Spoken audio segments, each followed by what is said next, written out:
हाँ, तो फिर मैंने था कि उसको तो मैंने वापस से करवा देना, बच्चे को वापस कर देना। तो लेकिन मुझे सेकंड ट्राइमेस्टर में मैं दादी भी घर में थी, सारी बात हम डर के उधर गए हुए थे। तो तब मुझे जब इसकी मुझे दिल की धड़कन महसूस हुई, दिल की धड़कन ही थी या मूवमेंट थी जो भी थी, तो तब मुझे महसूस हुई। तो फिर मुझे इस लड़की से प्यार हुआ, तो फिर मेरे अंदर ममता जागी। तो पहले तो मुझे था कि मैंने वापस कर दिया, सबको था कि इसने वापस बच्चा पैदा, तो इसको था, सबको पता था बच्ची सी है, बचकाना जेन है इसका, इस ये कहाँ संभाल सकेगी, इसने वापस ही करा देना।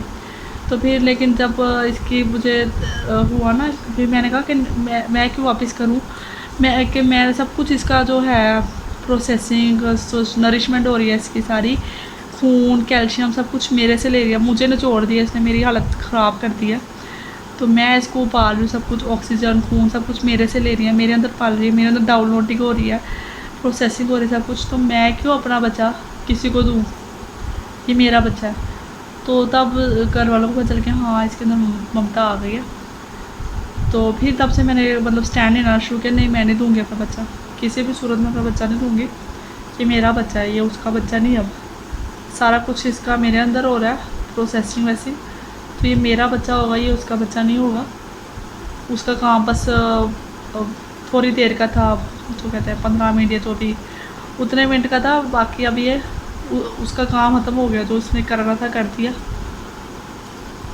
वो सही बाप होता तो प्रेगनेंसी में अपने घर में रखे, अपनी माँ के सामने स्टैंड लेता, मेरे हक़ में बोलता, ये नहीं कहता कि मम्मा कह रही निकलो निकलो तो तुम निकलो, तब स्टैंड लेता कि नहीं नहीं मेरी भी प्रेग्नेंट ना भी होती अगर, फिर भी स्टैंड लेता कि आप कैसे कह सकती हैं कि जब चाहो निकल जाओ, जब चाहो, पहले कहते हैं कि जाओ ना मेके में, फिर जब बोझ बढ़ जाए बहू का, संभाली बढ़ जाए, निकलो निकलो, तो तब स्टैंड लेना था। लेकिन तब उसने स्टैंड नहीं लिया, तो तब उसने केयर नहीं की, जब प्रेगनेंट टीवी की जिसने केयर ने के लिहाज नहीं किया।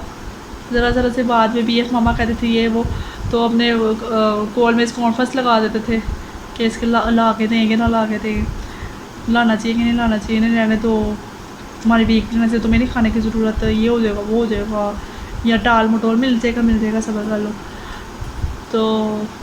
तो फिर मैंने कहा जब तो मेरे जब मैंने क्योंकि मेरे जब तो था डेस्टिनेशन प्रेगनेंसी, तो जैसे मैंने यूट्यूब में देखा होता है कैसे उन्हें शोर ख्याल रखते हैं, तो मैंने कहा ये अगर इसने तब नहीं मेरा मतलब लिहाज किया तो ये बाद में क्या कहेगा।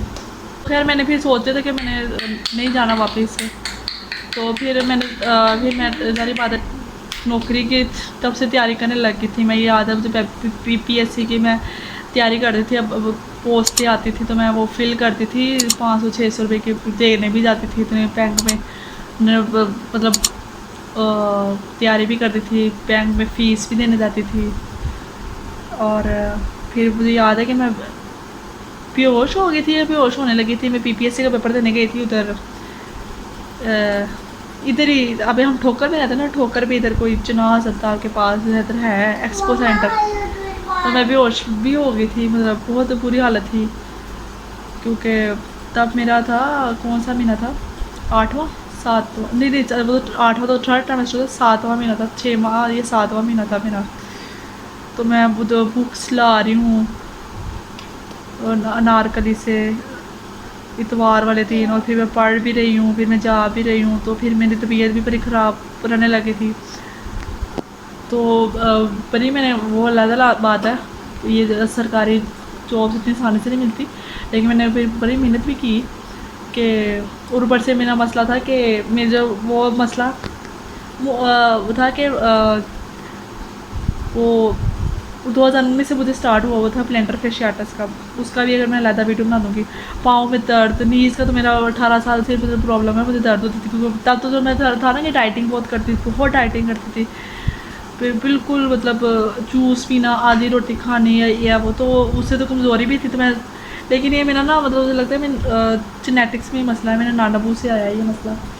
तो तब मुझे इतना मतलब वज़न होता है ना, इतना वज़न होता है, तो वो 6वें 7वें महीने, 5वें 6वें 7वें महीने से वज़न महसूस होने लग जाता है अंदर के, यार उठाया हुआ, तो मुझे नीज़ में भी पेन डबल हो गई थी, और मेरे पाँव में बहुत दर्द रहने लग गई थी, प्लेंटर फेशियाटिस मेरा इंक्रीज़ हो गया था, तो मेरी टांगों में बहुत दर्द रहने लगी थी।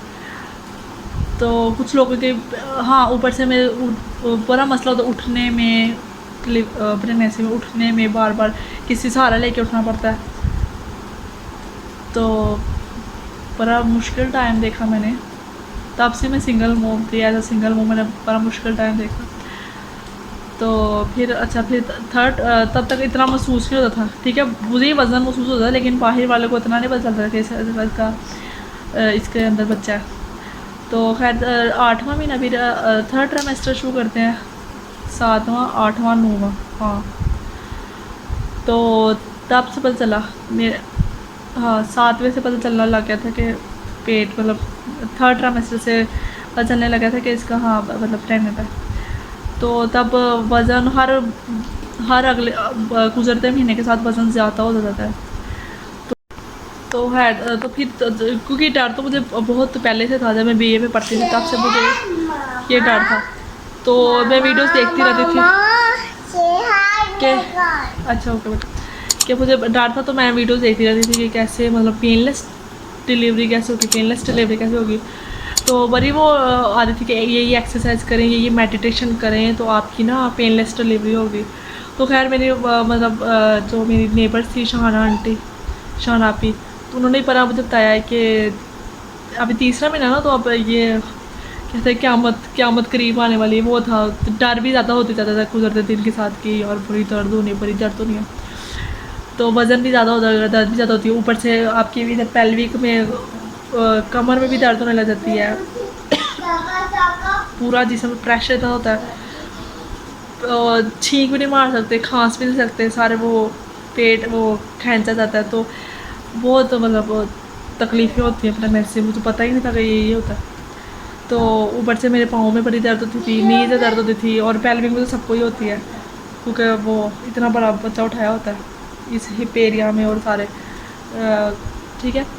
तो फिर था मैं तो फिर ना मैंने हिप्नोपैथिक मेडिटेशन, इसका यूट्यूब पे लिखे सर्च करेंगे तो आपको पता चल जाएगा, वो सारी मेडिटेशन के तरीके बताते थे।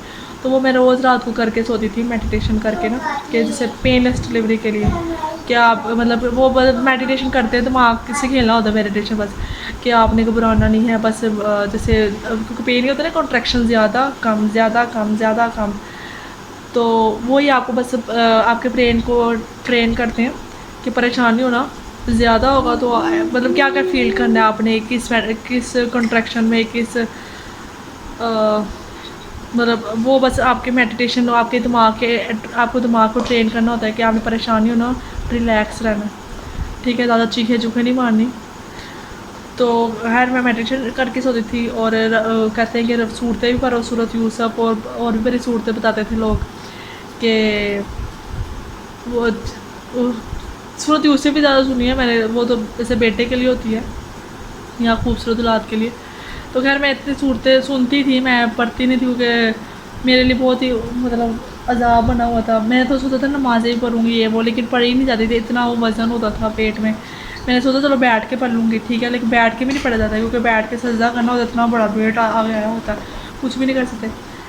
तो मेडिटेशन करती थी, सूरतें जो पढ़नी होती थी वो मैं सुन लेती थी यूट्यूब से ही, और बाकी जो अबू पढ़ के दम करके मुझे दे देते थे कुरान पढ़ के, तो वो मैं पी लेती थी पानी, ठीक है। मेडिटेशन हो गया, सूरतें हो गई, और क्या हो गया, एक्सरसाइज तो मैं हमेशा से मतलब हमेशा से तो है नहीं, 2017 से मैंने रूटीन बनाई हुई थी कि मैं एक्सरसाइज करती थी। तो मैं एक्सरसाइज करती थी, तो वो आप यूट्यूब पे लिखेंगे ना आपको 100 एक्सरसाइज पता चल जाएगी। तो कहते हैं बैठ के ना पोचा लगाओ मतलब बार, वो बड़ी एक्सरसाइज करती थी, मतलब पोचा तो है नहीं मैं लगाती थी, मतलब बैठ के वो क्या कहते हैं स्क्वाट्स कह लो, मतलब पूरा बैठना स्क्वाट्स में, तो आप आधा बैठ जाना, तो आपको पूरा बैठना है, मतलब जैसे आप वो टाकी लगा रहे हैं, तो वो मैं एक्सरसाइज करती थी। वो बड़ी एक्सरसाइज मिल जाएंगी आपको यूट्यूब पे। मैं आपको बता रही हूँ कि मैंने पेनलेस अपनी डिलीवरी कैसे मतलब की। और मुझे मेरी बताया शाना आंटी ने बताया था कि अगर तुम चाहती हो ना कि तुम्हें इतनी सी भी दर्द ना हो कि चूंटी काटने की भी दर्द ना हो, तुम देसी घी खाओ, देसी घी बहुत खाओ मतलब।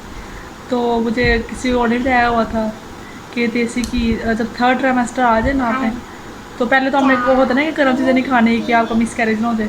थर्ड ट्राइमेस्टर से आपने गर्म चीज़ें बहुत खानी है, बहुत खानी है गर्म चीज़ों में। मतलब आपने खजूर रोज़ मतलब 2 सुबह दूध के साथ, 2 शाम को दूध के साथ। और दूध भी ऐसे नहीं पीना, दूध आपने देसी घी डाल के पीना है, ठीक है। देसी घी देख ले, मेरा तो कोई इतना टेस्ट नहीं था, मैं देसी घी के पराठे खा लेती, दूध में डाल के मैं 1 चम्मच ही पीती थी, तो छोटा चम्मच, टीस्पून। तो आप अपने जायके के साथ जितना मतलब देसी घी डालेंगे, जितना देसी घी दूध में डाल के कंज्यूम करेंगे खजूरों के साथ, तो वो उतना ही अच्छा हुआ। तो खैर मेरी सास ने तो ये भी एक छोड़ा हुआ था, अब मैं क्या कहूँ, चाहिलाने बात होंगे, खजूरें खाने से बच्चे खा ले होते हैं। तो बस अखबार ये हदीस भी है कि पेनलेस डिलीवरी के लिए मैंने पढ़ा भी हुआ है, सुना हुआ है कि खजूरें खाओ अगर आप चाहते हो कि आपको तकलीफ़ ना हो उस वक्त में। तो ये उधर उधर से ऐसी ऐसी बातें मिलती थी अजीब ही चाहलाने वाली कि ये करोगे तो वो हो जाएगा, वो करोगे तो ये हो जाएगा, खजूरें खाओगे तो बच्चे काले हो जाएंगे। काले गोरे मतलब जो सारे हबशी होते हैं वो काले खजूरें खाते हैं जी, ये भी बातें होती थी सासू माँ की। तो खैर मुझे कोई बेटे का कोई लालच नहीं था कि बेटा ही होगा बेटा, या मुझे कोई ख्वाहिश भी नहीं थी, मुझे बेटी ही अच्छी लगती थी।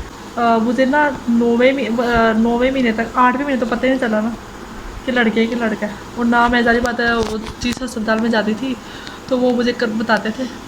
तो खैर जब मैं 9वें मंथ में मेरा कोई मतलब मैं सोफ़े से टकराई तो सबको बड़ा वो हो गया, डर लगा कि ये कहीं बच्चा मतलब गिर ना गया हो या कोई नुकसान ना होगा। तो चेक करवाने गई तो मेरे 9वें महीने में जाकर मुझे डॉक्टर ने बताया कि हाँ ये लड़की है अभी आपकी। तो फिर मुझे पता चला कि, तो फिर मुझे कोई इतना ये हुआ ना हो लड़की है, मैंने कहा ठीक है शुक्र है, तो बस ठीक है बच्चा है। तो अब बच्चा ठीक है, और मतलब 9वें महीने का स्टार्ट ही था वो। उसके बाद आता है कि और ऊपर से पंजीरी भी मैंने बना ली थी मतलब डिलीवरी से पहले ना। तो मेरा 9 मंथ से ज़्यादा ही लग गया था, मतलब पूरे 9th मंथ कम्प्लीट हो गया, इवन 10th मंथ भी चढ़ ही गया था।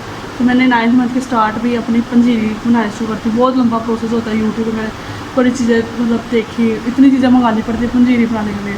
तो लोगों की माएँ और मतलब सासें वगैरह बनाती हैं, लेकिन मैंने अपना खुद ही मतलब self made self army, 1 man army, मैंने खुद ही अपनी पंजीरी कभी कुछ कूट रही कभी कुछ कूट रही, बहुत लंबा प्रोसेस होता है।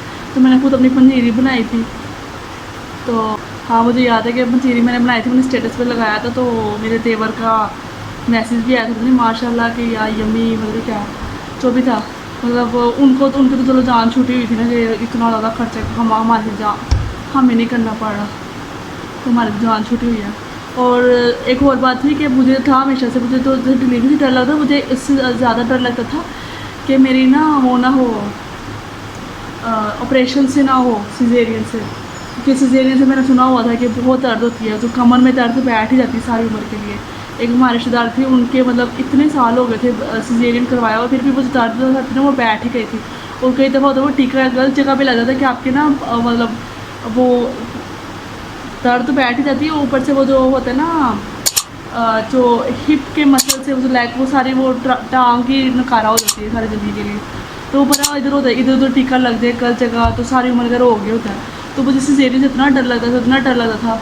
और मेरे ससुराल वाले मतलब लोग भी डरते हैं इतना सिजेरियन ना कराना, सिजेरियन ना कराना। मेरे ससुराल वाले मतलब मेरी नंद ने करवाया होता सिजेरियन, तो उनको था नहीं तुम सिजेरियन कराना, हम तुम्हें सिजेरियन कराएंगे, सिजेरियन में दर्द नहीं होती। भाई उस वक्त दर्द नहीं होती, लेकिन सारी उम्र के लिए फिर दर्द बैठ भी जाती है, दर्द भी बैठ जाती है। और अगर इधर कोई खुदा न खास्ता कुछ हो जाए तो सारी उम्र का रोग नकारा भी हो जाता है जिसम, कमर या लेग्स। तो उनको अलग ही था, उनको चाह था उनको कि नहीं सिजेरियन कराना, सिजेरियन कराना। मैंने कहा नहीं मैं सिजेरियन कराना। ऊपर से ना वो बहुत हौंसने वाले थे कि हमने कह दिया बोसी डोमिनेटिंग के, तो कह दिया अभी। तो उसे ये बड़ा डर था कि यार मैं सिजेरियन करवा दी। जब मैं स्टार्ट में जब 3 महीने में थी ना, जो फर्स्ट ट्राइमेस्टर है, तो तब से इतनी सिजेरियन करवाएंगे मैंने। ऊपर से निशान बहुत बुरा लगता है पेट में, मैंने देखा हुआ था ना यूट्यूब पे, इतना बुरा लगता निशान सारी उम्र का, जैसे कि आप तो बस अखबार पीछे पड़ जाती ना जिसम में, इतना प्यारा जिसम होता है, ऊपर इतना काला सा सिलाई हुई होती है पेट में, मुझे वो बहुत बुरा लगता है। तो मैं वो नहीं कराना चाहती थी, तो वो तो बचे थे नहीं सिजेरियन करना सिजेरियन करना। और शुक्र है मैं अपने घर में आ गई। तो मैंने और मुझे जब मेरे घर में नौकरानियाँ थी ना, वो भी कहती थी कि नॉर्मल करवाना और नॉर्मल के लिए ना तुम चलना भी स्टार्ट करो, बैठी ना रहो। तो मैं बैठी रहती थी ना, मुझे देखती थी वो घर में काम सफाइयाँ करती थी, तो मैं बैठी रहती थी। तो वो कहती थी नहीं तुम चलो फिरो। और दूसरी बात ये है कि कभी भी प्राइवेट अस्पताल में ना जाना। प्राइवेट अस्पताल जान के ज़्यादा पैसे लेने के सिजेरियन कर देते हैं। तो मैं कहती थी तुम ना, वो बताती थी कि उनकी बहू जहाँ से बहू को करवाया कि हम ही अपने बहू को तो लेके गए थे